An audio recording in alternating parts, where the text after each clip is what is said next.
Навръх международния празник на музеите, ценното хранилище в Стария Несебър чества празника с нова придобивка, която бе демонстрирана първо пред местните медии.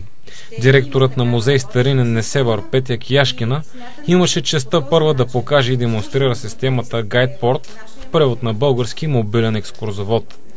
Ценната придобивка бе тествана от замкмета Ели Кирилова, която пристигна в музея заедно с секретаря на община Несебър Стойко Стоянов и началникът на отдел култура и образование Яна Христова. Тримата останаха видимо очаровани от информационната система, а отделно и честитиха празника на ръководството на археологическия музей.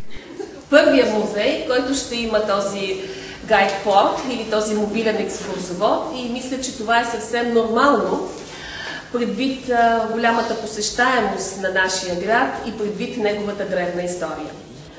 Устройството работи с превод на 5 езика – български, английски, немски, руски и френски.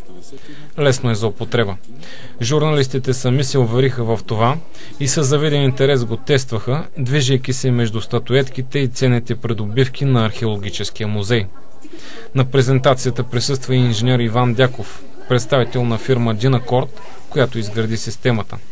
А тя е наистина уникална, защото музеят в Несебър е първият в България, който се здобива с нея. Той разясни, че системата е автоматична.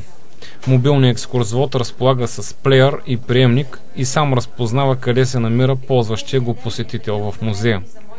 Системата може да работи в много категории, включително да бъде от полза както за деца, така и за възрастни. Инженер Дяков съобщи, че самата система ще бъде като асистент на музея. Производител е доказаната немска фирма Зайнхаузер. В деня на международния празник на музеите, Несебърски организира и ден на отворените врати.